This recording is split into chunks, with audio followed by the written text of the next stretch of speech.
मित्रांनो नमस्कार. उद्या पेपर आहे तुमचा आणि त्या पेपरमध्ये म्हणजेच AEC मराठीचा AEC मराठी या विषयाचा पेपर आहे आणि अनेक विद्यार्थ्यांना प्रश्न असा आहे की नेमकं आम्हाला परीक्षेला कोणते प्रश्न येऊ शकतात. आम्ही अभ्यास केलेला नाही आहे तर तो अभ्यास कोणत्या पुस्तकातून करावा आणि एकूणच जी प्रश्नपत्रिका येणार आहे त्या प्रश्नपत्रिकेचं स्वरूप काय असणार आहे. तर आपण अधिक वेळ न घालवता थेट बघूयात की पहिली गोष्ट म्हणजे जो काही हा अभ्यासक्रम आहे तो म्हणजे भाषा आणि संवाद कौशल्य या पद्धतीचा आहे. आणि यामध्ये अभ्यासक्रमामध्ये काय आहे तर तुम्हाला एक लक्षात घ्यायचं आहे की एक मी पुस्तक देणार आहे तुम्हाला. त्या पुस्तकामध्ये त्या पुस्तकाची PDF तुम्हाला देणार आहे. तर त्या पुस्तकाच्या PDF मी आता ते पण इथं पण प्ले करणार आहे किंवा इथे तुम्हाला दाखवणार आहे. तर मुद्दा असा आहे की भाषा आणि भाषिक कौशल्य यांचं नेमकं स्वरूप काय आहे आणि त्यांचं परस्पराशी सहसंबंध काय आहे याविषयीचा हा अभ्यासक्रम आणि त्या अभ्यासक्रमातील पहिला भाग. त्यामध्ये भाषा, उच्चार आणि लेखनाचं महत्त्व काय आहे भाषेच्या अनुषंगाने, श्रवण आणि संभाषण. श्रवण म्हणजेच ऐकणं, संभाषण म्हणजेच संवाद करणं, तर बोलणं, म्हणजे हे सगळं जे आहे तर या अनुषंगाने हा आपला अभ्यासक्रम आहे. तिसरा मुद्दा जो आहे ते लिपी आणि लेखन. आणि एक महत्त्वाची गोष्ट म्हणजे लेखनविषयक शासकीय सूचना काय आहेत किंवा प्रमाण भाषेविषयक लेखनाचे नियम काय आहेत, ज्याला तुम्ही पूर्वी शुद्ध लेखन असं म्हणायचं, ते नियम नेमके काय आहेत. आणि याच अभ्यासक्रमातील दुसरा भाग म्हणजे भाषा आणि संवाद कौशल्य, स्वरूप आणि सहसंबंध. यात काय साधी गोष्ट आहेत की प्राथमिक संवाद कौशल्य काय आहेत. तर ती साधी गोष्ट आहेत. 4 ते 5 प्राथमिक संवाद कौशल्य तुम्ही लक्षात ठेवू शकता आहात. एक म्हणजे श्रवण, वाचन, संभाषण, भाषण, चिंतन, लेखन. आणि प्रगत संवाद कौशल्यसुद्धा काही आहेत, जसे की सारांश लेखन, भाषांतर, कल्पनाविस्तार, मुलाखत लेखन. या पद्धतीचा हा एकूण अभ्यासक्रम तुमचा आहे. या अभ्यासक्रमामध्ये जो काही तुमची इंटरनल परीक्षा झाली आणि इंटरनल झाल्यानंतर आता तुम्हाला जे काही पेपर स्ट्रक्चर आहेत त्याच्यावर आपण बोलूयात. तर विद्यापीठाची जी परीक्षा होणार आहे ती होणार आहे 35 गुणांची, म्हणजेच 35 मार्क्स, 35 मार्क्सची ही परीक्षा होणार आहे. 3 प्रश्न असणार आहेत. पहिल्या प्रश्नात 2 पैकी एका प्रश्नाचं उत्तर लिहायचं आहे. 300 शब्द म्हणजे किती पानांचं लिहायचं आहे तर तुम्हाला सर्वसाधारणपणे तुम्ही अंदाजे लिहायचे एक 2 पानं ते 2.5 पानं. 2 पानं जर लिहिली तरी चालेल. 2 ते 2.5 पानं, 150 शब्द एका पानावर बसू शकतात. म्हणजे पहिला प्रश्न आणि दुसरा प्रश्न हे सेम आहे. तिसरा प्रश्न जो आहे तो टिपा तुम्हाला लिहायचा आहे, म्हणजे छोटा 100 शब्दाचा आहे. अगदी 2 पैकी एक टिप तुम्हाला लिहायची आहे. तर ते जे आहे तर एक पानभर लिहिलं तरी चालू शकतं. एकंदरीत या पद्धतीने हे 35 गुणांची 2 तासाची परीक्षा असणार आहे. आता मुद्दा असा की हे जे आहे तर हे सगळं जी याची मी PDF संदर्भात म्हणत होतो तर ही PDF तुम्हाला दाखवून देतो. याच ग्रुपमध्ये तुम्हाला मी ही PDF दिलेली आहे आणि या PDFचा तुम्हाला उद्या, म्हणजेच आता हा रात्री व्हिडिओ पडतो तर याचा अभ्यास करायचा. बघा की यामध्ये भाषा म्हणजे काय, भाषिक कौशल्य कशी आहेत, उच्चार आणि श्रवण म्हणजे काय, लेखन म्हणजे काय, संभाषण म्हणजे काय, लिपी म्हणजे काय, प्रमाण भाषिक लेखनाचे नियम कोणते आहेत, म्हणजे शुद्ध लेखनाचे नियम कोणते आहेत, हे सगळं यात तुम्हाला दिलेलं आहे.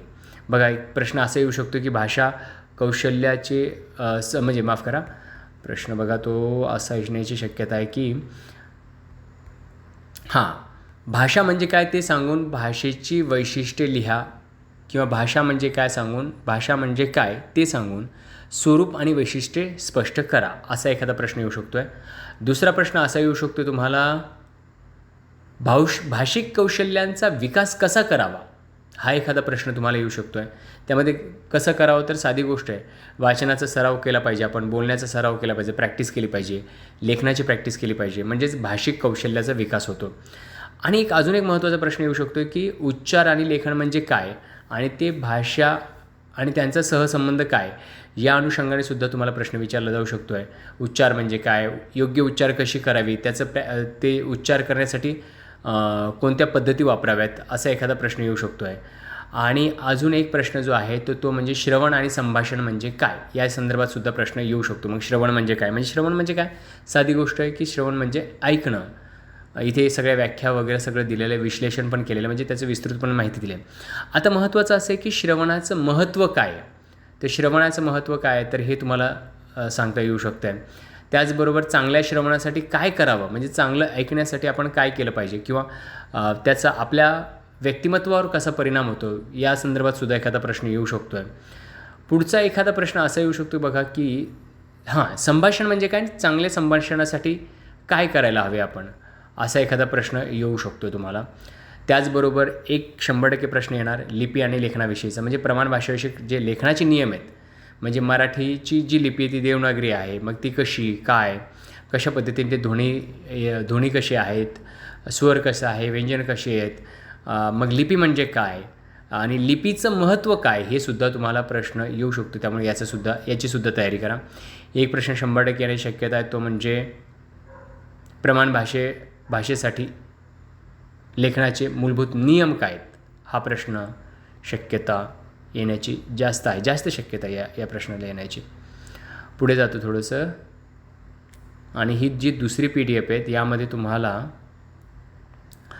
भाषा आणि संवाद कौशल्य, स्वरूप आणि सहसंबंध, म्हणजे त्यामध्ये भाषेची जी प्राथमिक कौशल्य असतात ना त्याविषयीचा प्रश्न येण्याची शक्यता आहे. जसं वाचन, संभाषण, भाषण, चिंतन, भाषांतर, तेही जे आहेत तेही प्राथमिक कौशल्य आहेत, ते म्हणजे काय, अशा प्रश्न विचारले जाऊ शकतात. त्यामुळे याची तयारी करून ठेवा आणि ही तयारी करून चांगल्या पद्धतीने उत्तरं लिहा. शक्यतो पेपर कोरा किंवा कोणत्याही प्रश्नाला सोडू नका, काही ना काहीतरी लिहिण्याचा प्रयत्न करा, कारण पेपर खूप सोपा आहे. ह्या सगळ्या PDF तुम्हाला पाठवलेल्या आहेत, वर्गात सगळं शिकवून झालेलं आहे. जसं आता चांगल्या श्रवणासाठी काय आवश्यक गोष्ट आहे, श्रवण कौशल्य सुधारण्यासाठी काय करता येईल, वाचनाचं महत्त्व काय, वाचनामुळे काय होतं, कशा पद्धतीने म्हणजे ज्ञानवृद्धी होते, आपल्या ज्ञानात भर पडते, भाषा समृद्ध होते आपली वाचनामुळे, विचारशक्ती वाढते, आपली कल्पनाशक्ती वाढते, भावनिक समजूत जी ती वाढते, नैतिकता आणि संस्कार यांचा चांगला परिणाम आपल्यावर होतो. त्याचबरोबर वाचन कौशल्य का आणि कशी विकसित करावी, हाही एखादा प्रश्न येऊ शकतो. मग त्यामध्ये काय काय करता येईल, वाचनाचा वेळ कसा असावा, काय काय असावं या संदर्भात. तर एकंदरीतच सगळे मुद्देसूद असे ही PDF किंवा हे पुस्तक जे तुम्हाला अभ्यासक्रमाला दिलं आहे, तर हे एकंदरीत बघा, भाषांतरावर सुद्धा एखादा प्रश्न येण्याची शक्यता आहे, सारांश लेखनावर एखादा येण्याची शक्यता आहे. एकूणच चांगली तयारी करून ठेवा, चांगल्या पद्धतीने तुम्ही हा पेपर लिहाल अशी अपेक्षा. काही अडचण असेल तर कॉमेंट्समध्ये किंवा या व्हिडिओखाली तुम्ही टाका, मी त्याची उत्तरं तुम्हाला नक्कीच देतो. व्यवस्थित तयारी करून, आणि ज्यांना PDF हवी असेल त्यांनी कॉमेंट्समध्ये तुमचा मोबाईल नंबर टाका. जे माझे विद्यार्थी नाही आहेत आणि जे इतर विद्यार्थी आहेत त्यांच्यासाठीसुद्धा, ज्यांना हवं असेल त्यांच्यासाठी ही PDF मी तुम्हाला देतो, म्हणजे तुम्हाला त्याचा अभ्यास करता येईल. तर आजच्या दिवसासाठी इथेच थांबूया आपण. गुड नाईट, शुभरात्री.